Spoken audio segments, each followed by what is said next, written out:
That's my life. Tayloreh? Or is it Tayloreh? Theo? Infinity. Reminds me of that screensaver on Windows. Go through a 3D maze. Hi, my name's Taylor. I'm a pro voice actor in Canada, buddy. Guy Lafleur. Today on the program, we're going to marvel at Disney, even though Disney is Marvel, with their show Amphibia. Amphibia is ostensibly a animated sitcom. So what I mean by that is you'll notice that the deliveries are a lot more natural. Pace is kept brisk. Everything's very upbeat. I acted on a sitcom for a couple years as a cartoon character, even though it was a sitcom. It was a strange gig to have. I had to be on set all the time for it. They had me in a green suit for it. That's another video for another time. One of the things you learn doing a sitcom is you rarely want to end a line as if you're asking a question or unsure about something. Take Steve Urkel's, "Did I do that?" He's not asking, "Did I do that?" That takes all the funny out of it. So you'll notice that people pretty rarely ask questions in this. And even if something's absolutely stupid, it's said with complete confidence. Let's take a gander. She wanted me to stick a bird down her pants. That's my Peter Griffin. I'm a voice actor, not an impressionist. Here's a clip from Amphibia. All of these clips can be found on the Disney YouTube channel. Dang mushroom needs replacing. Not that it matters anymore. Ah, mother! And then she's terrifying. And you go from something very low and he's just mumbling to himself basically to, "Woo!" Hey, Stumpy! How long you been here? All night. Couldn't sleep. Too excited. So, Very quick sentences. If you're an excited, wired character, it's a cool idea to be very abrupt. Short sentences. So even monotony has a place in voice acting. One thing about her voice, it's like a raisin drying in the sun. I think that's a really great vocal quality to have, like something that's husky and smoky. In cartoons, many characters like that. That girl in 16, she was attractive to me growing up. A smoky voice is naturally interesting. You don't have to do a lot to it, and it's got all this texture and color in it. Kind of don't know what you're going to get. So if you got a voice like that, there might be a place for you in voice acting, as long as you can also act. That's the thing I can't stress enough with people. Sure, you've got a voice, but can you act? And there are many facets to acting, especially when you're doing voice acting, where you've got to get the visuals across just with your voice. No pressure. Creepy kid. what do you want to start with? Change the menu, redecorate, burn this place to the ground and start over? That's another sitcom-y thing. Sitcom-y. I love bad jokes. The rule of threes. Say something again, probably the same way. And then the third one's the funny one. The place is falling apart, and she's saying the negative thing in the same way. Ha ha! Not gonna make a difference in the end anyway. Ho, ho, ho. Oh, that is where you're wrong. There's so many ways that you could make a little oh sound or a laugh. Hers has a lot of confidence and attitude in it. And it makes it more interesting because normally someone would just go, ha ha ha, that's where you're wrong. Ha ha ha, oh, that's where you're wrong. And the oh, it's her playfulness. Let's just think about all the ways that you could laugh off the top of that. You could go, oh, that's where you're wrong. But that would be too cartoony. Clear sounds, oh, that's where you're wrong. That way, when they're editing, if they wanted to cut those things off, they could very easily because there's just this little gap between them all. So doing very clear, quick, defined sounds is an important thing in voice acting. If you're going to do those little improvisatory mabobs. After a new, whose line is it anyway? One time I got to see Colin Mockery for $5. It was really cool. I also worked with him on that sitcom I was on. That was really, really, really cool.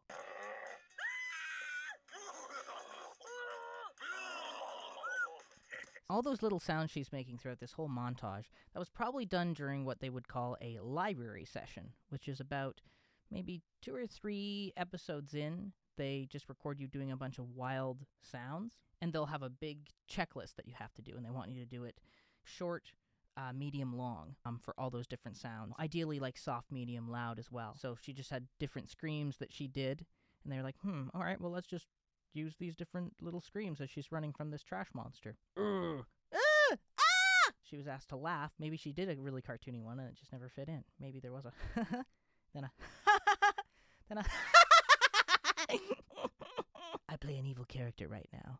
And so often you get to do all 3 in a row because that's the cliche evil laugh.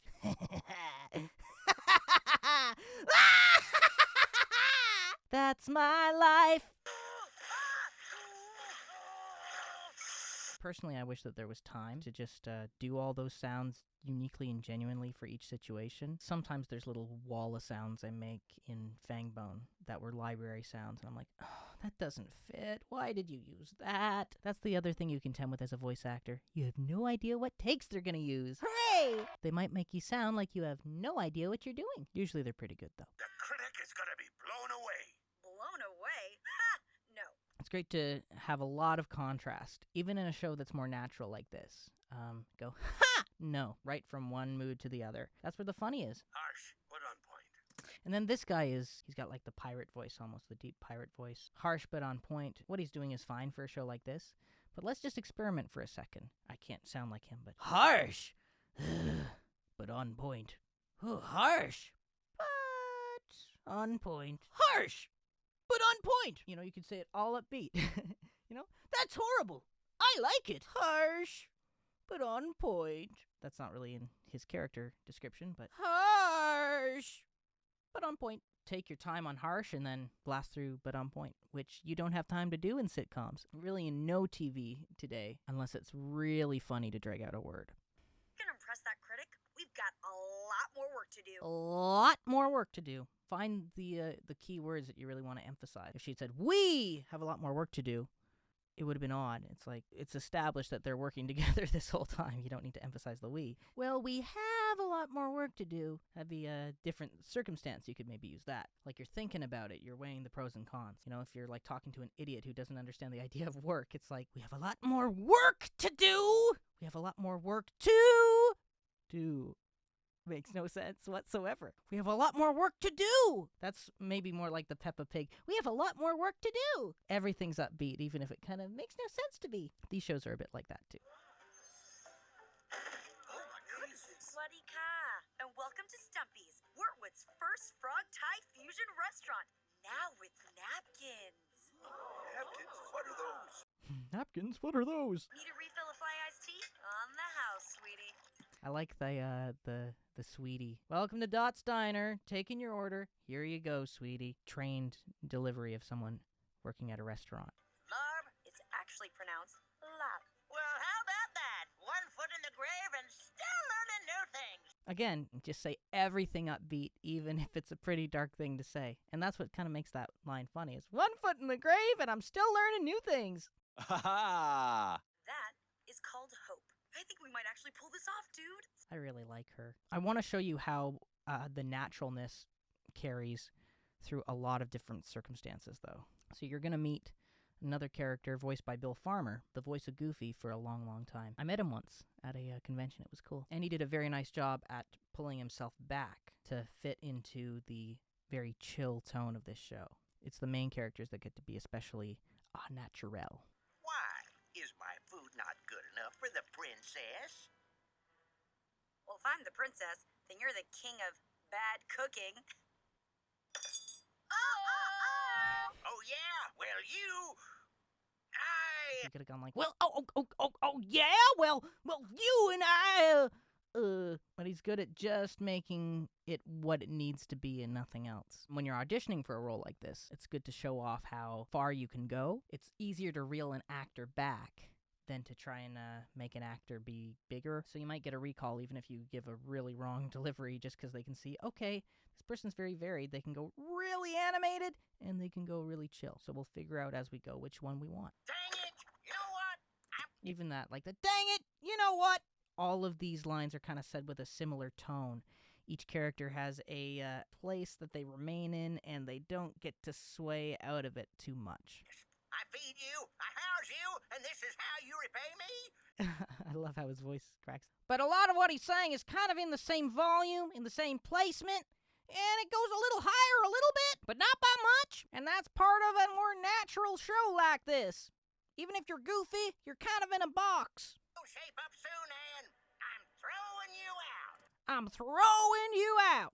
Throwing's the most important word there, so make it sound a bit like you're throwing something. I'm throwing you out. You gotta dig into the meaning of the words that you're saying. Why did I emphasize it like that? I want to show you Anne and Sprig. So this is Sprig. Sounds like the beast roams these parts. Probably a good place for a spy. It wouldn't be nearly the same if he got to finish his sentence and then got pulled by the rope. It's better to take you off guard and surprise you. Even if your script is written as if you say the full line and then you get pulled up, maybe have yourself get pulled up on that last syllable so you can elongate that out. I don't really know what he's saying there, but probably a good place for the people. Wah!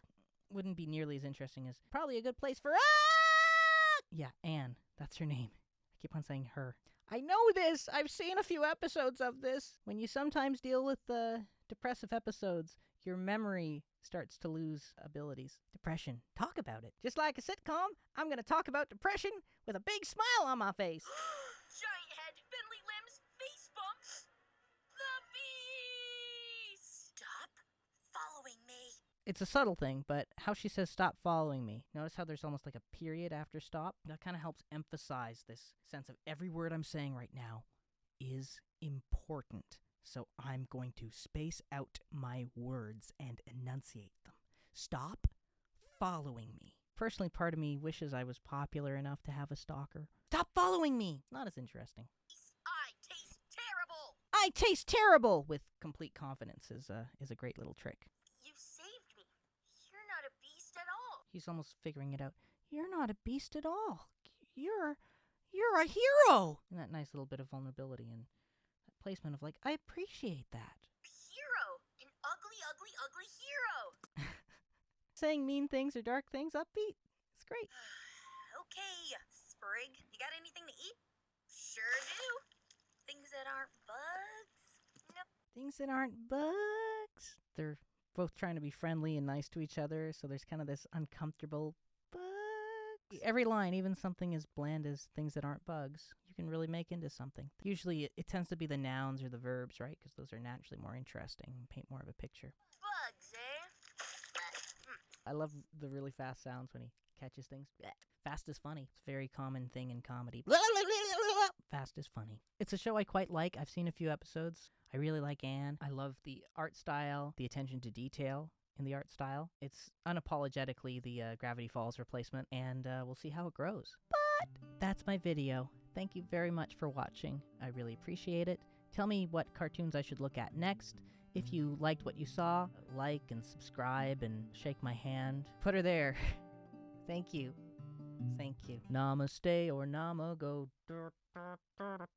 Namaste or Namago now. Namago. Bye. Thanks for watching.